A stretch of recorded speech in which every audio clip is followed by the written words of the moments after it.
Olá pessoal, como vocês estão? Eu sou o Pedro Quintão e esse aqui é mais um vídeo que eu gravo para falar de uma temática bem específica. Eu já começo esse vídeo aqui falando o seguinte: se você está satisfeito com a sua vida espiritual da forma que está hoje, esse vídeo não é para você. Se você está satisfeito com apenas relembrar as coisas que Deus fez no passado, esse vídeo não é para você. Agora, porém, se você deseja mais de Deus na sua vida espiritual, se você está com a vida espiritual, ok, legal, tudo jóia, mas você sabe que Deus tem mais para derramar sobre a sua vida, então esse vídeo é para você. Se você não se contenta apenas em relembrar o que Deus fez, ou falar sobre as coisas que Deus fez no passado, olha que legal o que Deus fez lá na igreja de Atos, olha que legal o que Deus fez no avivamento do país de Gales, da rua Azusa, da Coreia. Se você se contenta apenas em rememorar, relembrar e conversar sobre o passado, ou melhor, se você não se contenta com isso, né? Se você valoriza sim o passado, se você conhece sim a sua história, se você sabe o que Deus fez nestes avivamentos que eu mencionei, mas você quer que Deus faça hoje, de novo, e não apenas de novo, mas sim mais ainda, porque você sabe que o vinho melhor fica para o final, então esse vídeo é para você. Esse vídeo não são para aqueles que já estão satisfeitos, saciados, não. Esse vídeo é para os esfomeados por Deus, aqueles que estão sendo cometidos ou acometidos por uma fome, por uma sede da água viva, por uma fome do pão da vida. Se você está com essa fome, meu irmão, se você está com essa fome, minha irmã, esse vídeo é para você. Eu oro aquilo que está escrito em Abacuque, capítulo 3, versículo 2. Realiza de novo, Senhor, em nossa época, as suas obras.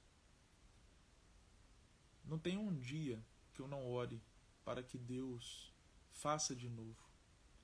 Não tem um dia que eu não ore para que Deus faça romper avivamento.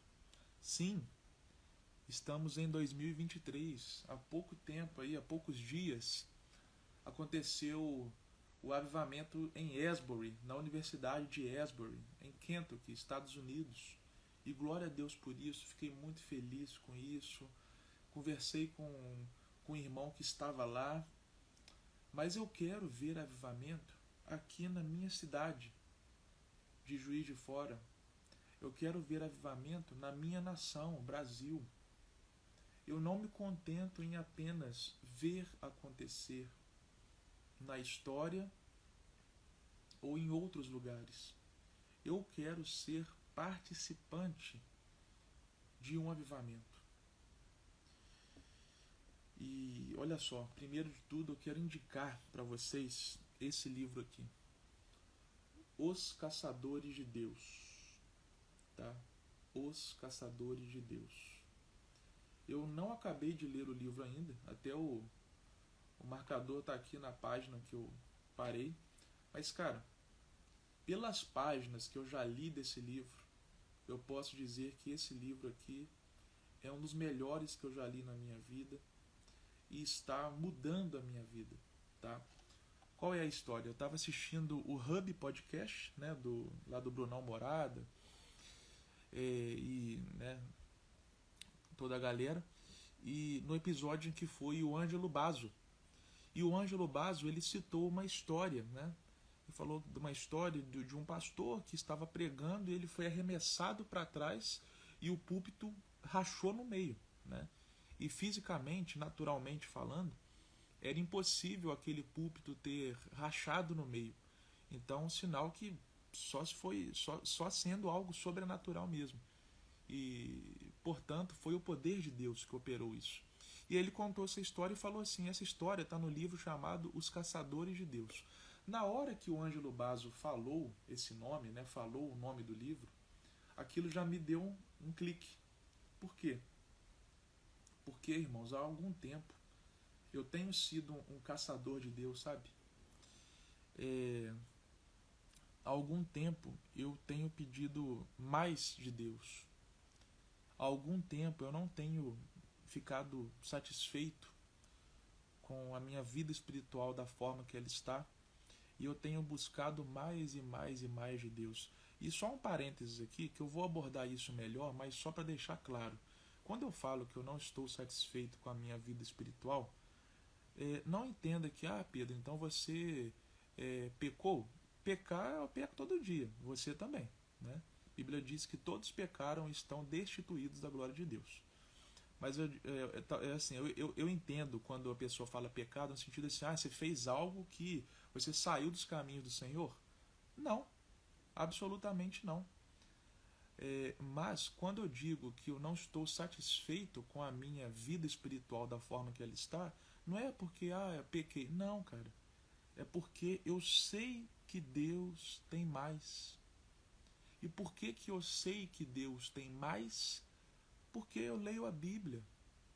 Se Moisés viu a sarça ardente, se Paulo teve uma experiência de ir para o terceiro céu, ele nem sabe se foi em carne ou em espírito isso, né? Se Elias orou para não chover e não choveu,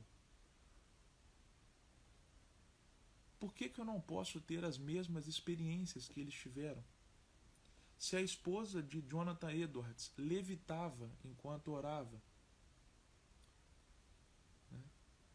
Se Smith Wigglesworth, pregador do século XX, ressuscitou 14 mortos documentados, por que eu não posso viver o mesmo? Aí alguém pode pensar, Pedro, mas você quer se comparar a Moisés? Você quer se comparar a Paulo, a Smith Wigglesworth, a Jonathan Edwards? Meu irmão, a Bíblia responde isso. Lá no livro de Tiago, Tiago fala o seguinte: Elias era homem sujeito às mesmas paixões que nós.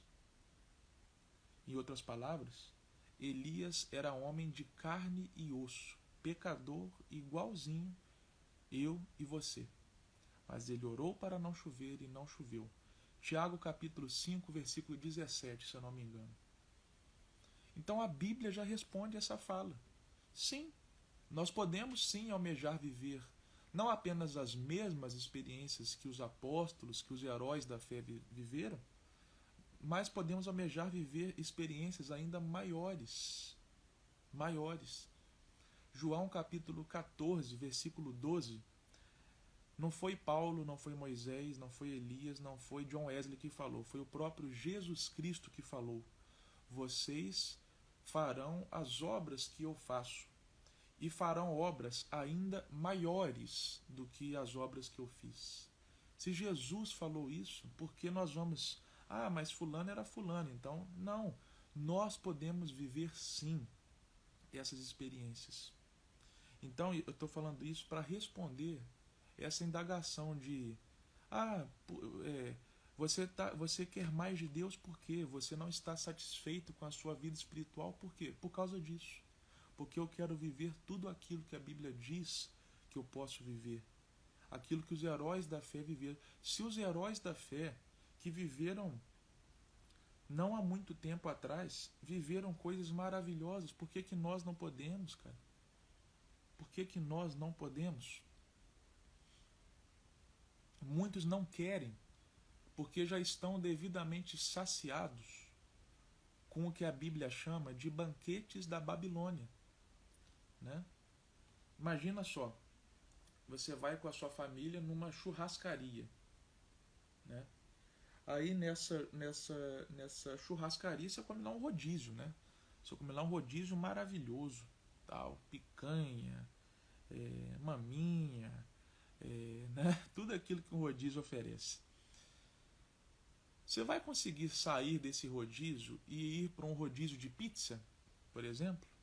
Você vai conseguir sair do rodízio de churrasco e ir diretamente para um rodízio de pizza e encarar o rodízio de pizza?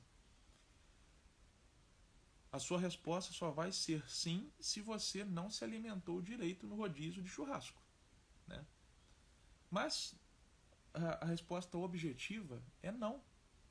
Você não vai conseguir ir para um rodízio de pizza depois que você sair de um rodízio de churrasco. Por quê? Porque você vai estar saciado. Então só tem fome aquele que está apto, né? Aquele que não está cheio já. Só tem fome aquele que não está cheio. E muitos cristãos não têm fome de Deus, não têm fome de viver essas maravilhas que a Bíblia diz que nós podemos viver, porque eles já estão devidamente saciados com os banquetes da Babilônia, né?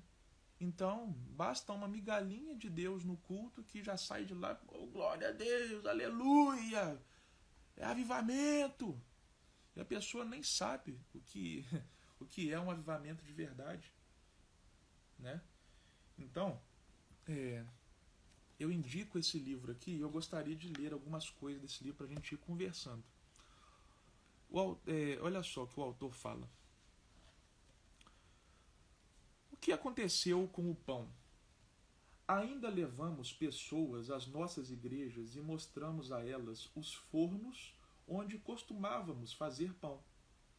Os fornos ainda estão no lugar, mas o que se pode encontrar são apenas migalhas da visitação do último ano e da última grande onda de avivamento da qual os antigos falaram. Agora estamos reduzidos a estudiosos superficiais do que ansiamos experimentar algum dia. Estou constantemente lendo sobre avivamento. E pouco tempo atrás Deus me disse o seguinte: filho, você está lendo sobre isto porque ainda não tem a experiência para escrever a respeito.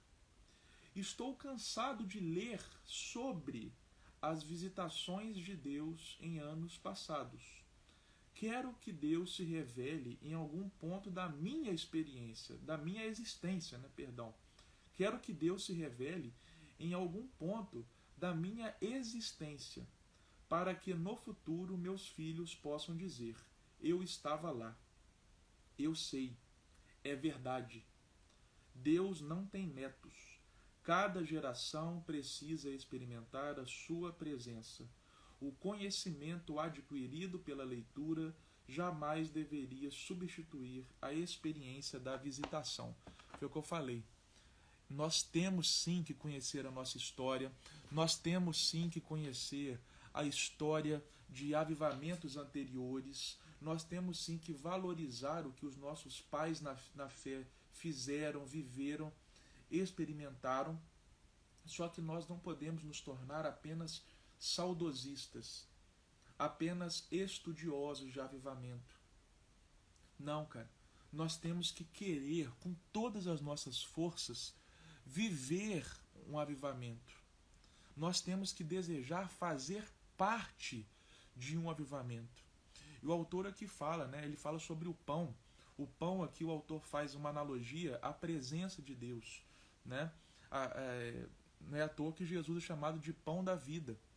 E o autor fala que hoje em dia nós convidamos as pessoas para as nossas igrejas e nós só mostramos para ela os fornos onde nós costumávamos fazer pão. Mas o forno está lá, com teia de aranha, pegando poeira, porque não mais se faz pão lá. Então a gente chega lá, irmão, aqui foi o lugar onde um dia há 50 anos atrás eu vivi uma experiência maravilhosa com Deus. Ah, irmão, aqui nesse lugar foi onde há 178 anos atrás teve um avivamento. Então, assim, a gente só fica mostrando onde já aconteceu. Mas os fornos estão empoeirados, com teia de aranha, porque a gente ficou satisfeito em sermos saudosistas do passado e não em viver algo novo no nosso presente, né? E o autor aqui ele continua.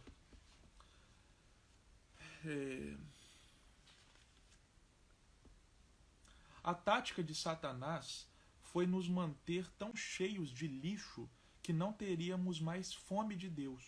E isto funcionou muito bem durante séculos. O inimigo fez com que nos acostumássemos a viver materialmente prósperos, mas espiritualmente miseráveis, ao ponto de que apenas uma migalha da presença de Deus nos satisfaz. É o que eu falei, né? Para falar que, Pedro, você que acha isso? Não. O autor que argumenta, né? Então é isso. Às vezes a gente vai num culto, vai numa conferência, vai num evento, ou ora no nosso quarto, a gente vê só um lampejo, uma migalha da presença de Deus e já fica ali achando que isso é avivamento, achando que aquilo é algo histórico. Ai, Deus está aqui, sabe? Sendo que Deus tem um pão para nós e não migalha. Mas nós nos contentamos com as migalhas. Então, por isso que ele nunca dá o pão. Lembra que eu falei? Só tem fome aquele que não está cheio já. Então, Deus tem um pão. Mas se nós nos contentamos com as migalhas, a gente fica sem o pão. Entende? Mas isso aqui são para os esfomeados. Isso aqui serve agora para os esfomeados. Olha só. Mas alguns não estão mais contentes com migalhas. Querem a presença dele e nada mais os satisfará. Querem um pão inteiro. As imitações não os convencem, nem os interessam. Eles precisam ter algo real. A maioria de nós, porém, mantemos nossas vidas tão abarrotadas de lanches rápidos para a alma e de diversões para a carne que não sabemos o que é estar realmente faminto. Então, o autor está falando. Graças a Deus, ainda há os remanescentes que não querem mais migalhas. Chega desse negócio, ai, Deus está aqui, tal, e aí um vai influenciando o outro e um vai se enganando porque viu uma migalhinha. Não, cara. Há os remanescentes que estão cansados disso, que sabem o que é avivamento, que sabem o que é a manifestação do poder de Deus, sabem o que Deus pode fazer e não se contentam mais com migalhas. Querem o pão inteiro. Você é uma dessas pessoas? Ou uma migalhinha para você já serve, já dá bom, né? Olha só o que o autor fala aqui. Geralmente ficamos tão cheios e satisfeitos com outras coisas que insistimos em sobreviver com as nossas migalhas do passado. Estamos felizes com a nossa música do jeito que ela está. Estamos felizes com as nossas reuniões de, entre aspas, avivamento. É hora de termos um pouco do que educadamente chamo de insatisfação divina. Será que posso dizer isso sem ser julgado? Não estou feliz. Com isto, quero dizer que, muito embora eu tenha sido um participante do que alguns chamariam de grande avivamento, ainda não estou feliz. Por quê? Porque sei o que pode acontecer.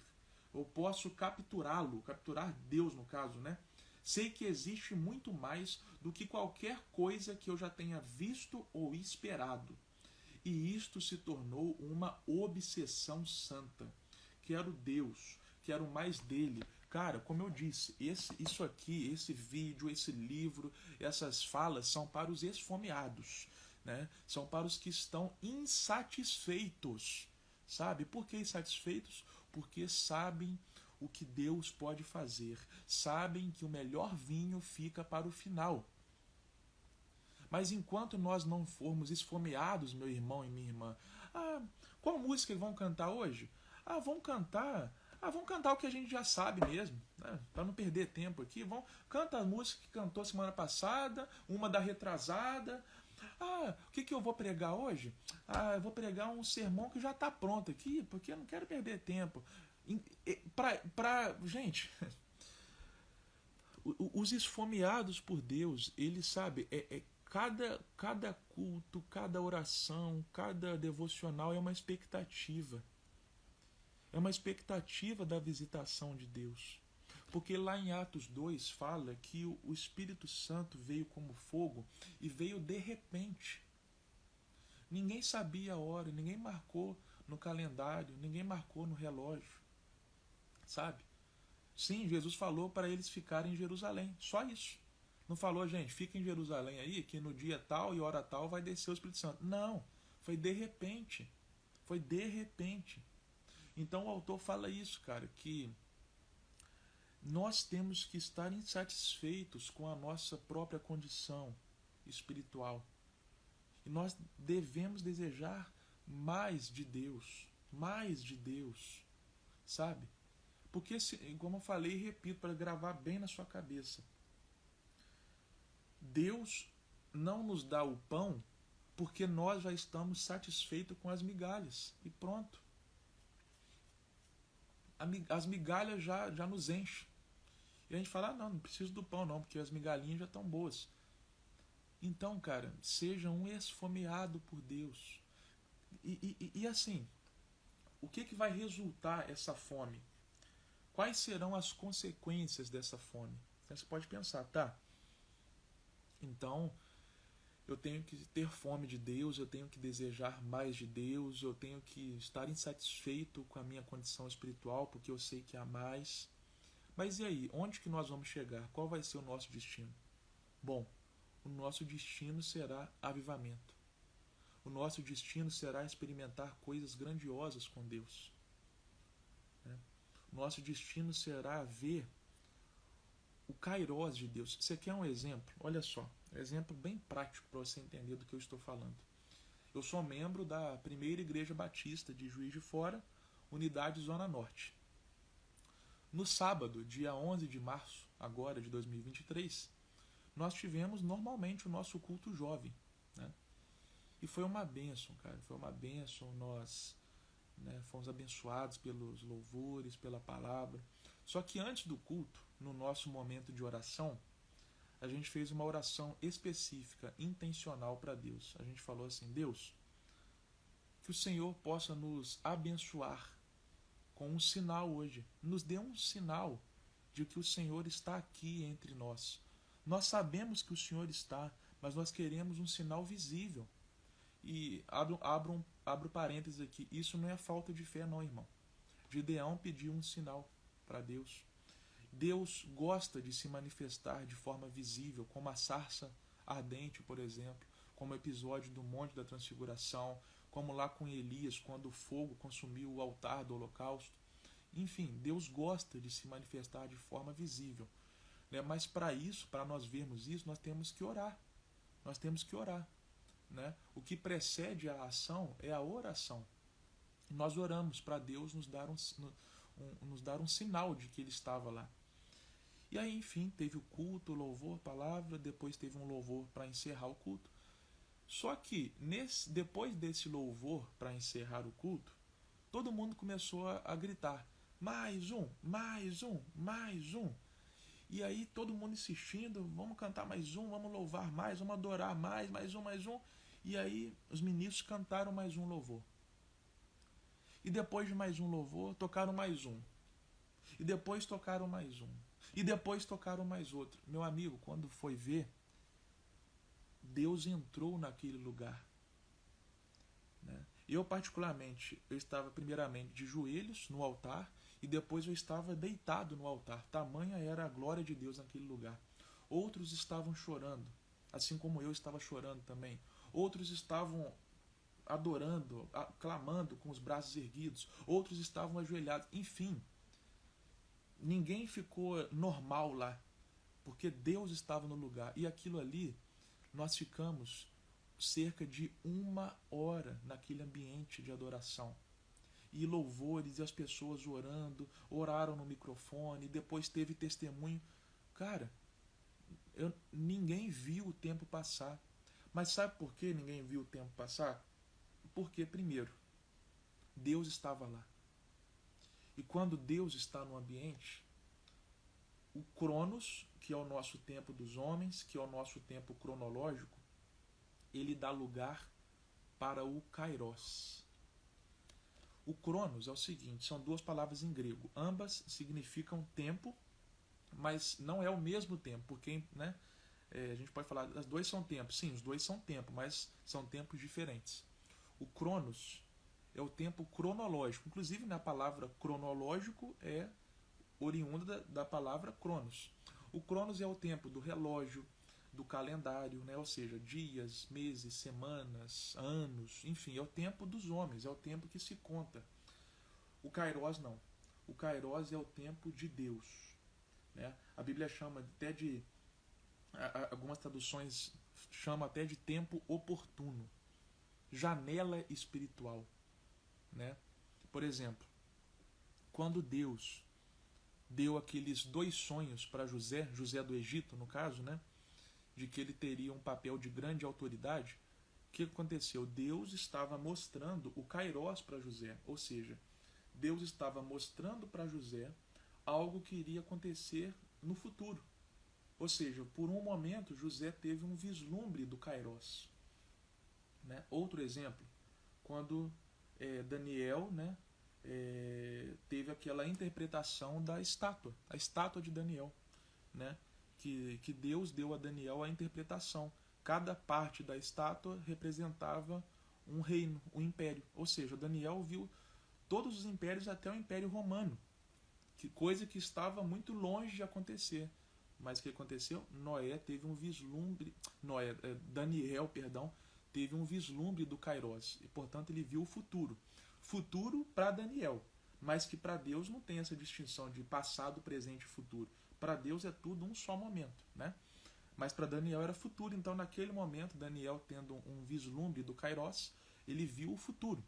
Um outro exemplo, João na ilha de Patmos. João teve vislumbres do futuro, porque Deus lhe revelou o Apocalipse, eventos que aconteceriam muito tempo depois de João e que nem aconteceram ainda, né, na nossa época. Assim eu creio, né, na minha linha escatológica. Então, ou seja, Deus ele vive no Kairos. O Kairos não tem passado, presente e futuro. Deus vê tudo como uma coisa só.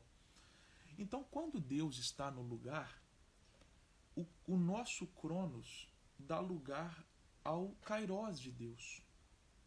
Né? Não é que a hora deixa de passar, meu irmão. Tipo assim, não é que quando Deus se manifesta o relógio para. Não, o relógio continua. Mas o negócio é que nós não percebemos mais o Cronos. Por quê? Porque nós estamos imersos no Kairos.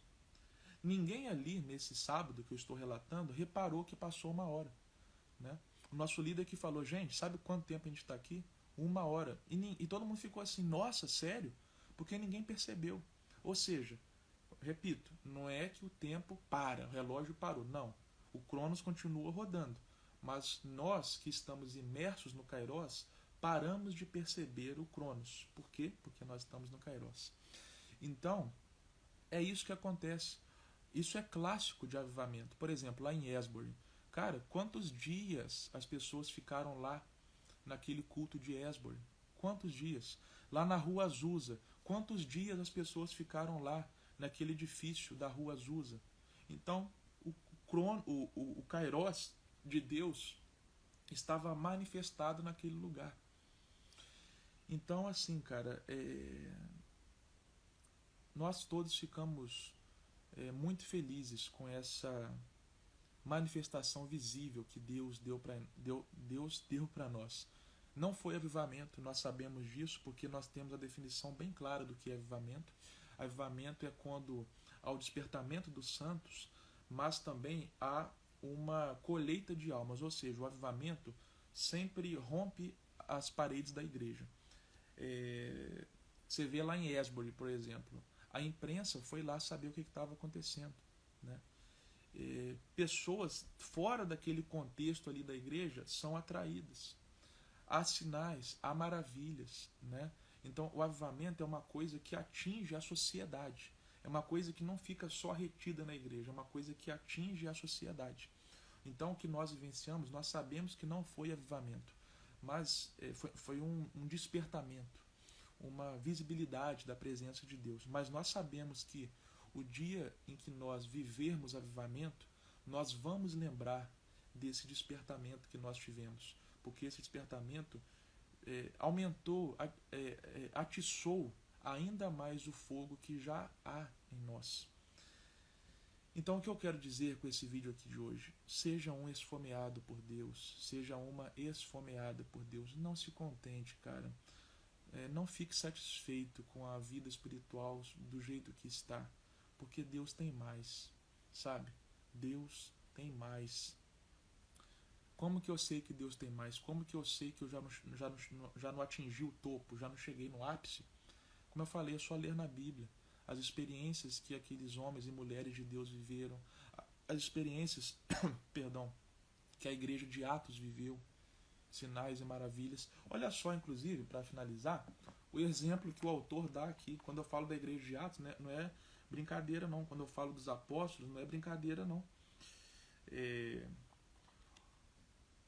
Olha só o que o autor fala. Talvez seja o melhor dos tempos, economicamente falando, mas, de um modo geral, a igreja não está na crista da onda da prosperidade espiritual. Olha só o que o autor fala aqui. Quanto tempo faz desde a última vez que você curou alguém com a sua sombra? Há quanto tempo sua simples presença em uma sala de aula não faz com que as pessoas digam: preciso acertar a minha vida com Deus? Onde estão os Finney e o Wigglesworth da nossa geração? Isso aconteceu com eles. Ou seja, está aqui um exemplo nítido do porquê que nós ainda não atingimos o topo. Quanto tempo faz que a nossa sombra não cura ninguém, como a sombra de Pedro curava? Né? Então, aí o autor está falando, a nossa régua para ver, né, se há mais de Deus a ser derramado na minha vida, na nossa vida ou não, é olhar para o que os heróis da fé da Bíblia viveram, é olhar para aquilo que os heróis da fé da história viveram. E aí a gente vai saber se ainda há mais de Deus para ser derramado ou não. Né? E até para esses caras, tipo assim, aí eu vou além aqui. Às vezes pode ter alguém que está assistindo esse vídeo, cara, eu já tive uma experiência que a minha sombra curou alguém. Então quer dizer que eu já atingi o ápice? Eu creio que é possível isso acontecer ainda hoje. Mas, meu amigo e minha amiga, se esse é o seu caso, saiba que, ainda que a sua sombra já tenha curado o enfermo, esse não é o topo, esse não é o limite. Sabe por quê? Porque não existe topo, não existe limite. Aleluia. Ezequiel fala que há águas profundas, ou seja, essas águas profundas, quanto mais nós mergulhamos, mais fundo fica. Imagina que você pulou no mar ou pulou numa piscina, só que o mar não chega lá no fundo do mar. Nessa piscina não tem fundo, você vai descendo, descendo, descendo e as águas não acabam. Então com Deus não há limite, não há topo, não há ápice. Não há, aqui é a linha de chegada, não. Então, ainda que a sua sombra já tenha curado, ainda que você tenha vivido coisas que os heróis da fé bíblicos ou históricos tenham vivido, né? Históricos que eu disse, né, gente? Um parênteses aqui, não é que os da Bíblia não são históricos, mas eu estou diferenciando aqui, tipo assim, Pedro, João, Paulo, dos heróis da fé da história, como John Wesley, Spurgeon e Whitefield, né? Então, assim, ainda que você já tenha vivido experiências como eles viveram, ou maiores até, saiba que ainda há mais para você. O vinho novo sempre fica para o final, e com Deus não há final, porque Deus há sempre mais e mais profundezas. Amém? Eu espero que, para você, que até então estava satisfeito com a sua vida espiritual, eu espero que a partir desse vídeo você possa mudar do satisfeito para o esfomeado por Deus. E para você que já está esfomeado por Deus, eu oro para que esse vídeo aumente ainda mais a sua fome. Amém? Que Deus te abençoe. Se você gostou desse vídeo, compartilhe com seus amigos da igreja, né, com sua família, enfim. Compartilhe esse vídeo, não porque eu quero ter visualizações, mas porque É um paradoxo, né? Ao mesmo tempo em que eu não quero os holofotes para mim, eu quero que esse vídeo chegue até as pessoas, mas não para, ô Pedro, você é muito bacana. Não, mas para que a minha palavra, que não é a minha palavra, é a palavra da Bíblia, seja propagada, né? Porque o pregador do Evangelho, ele quer ser ouvido, né? O pregador do Evangelho, ele deseja falar para multidões. Para quê? Para ele ficar famoso? Para ele ganhar tapinha nas costas? Não, não é para ele. É pelo conteúdo do que ele está propagando. É para que a palavra que ele está propagando atinja o maior número de pessoas possível. Amém? Que Deus te abençoe.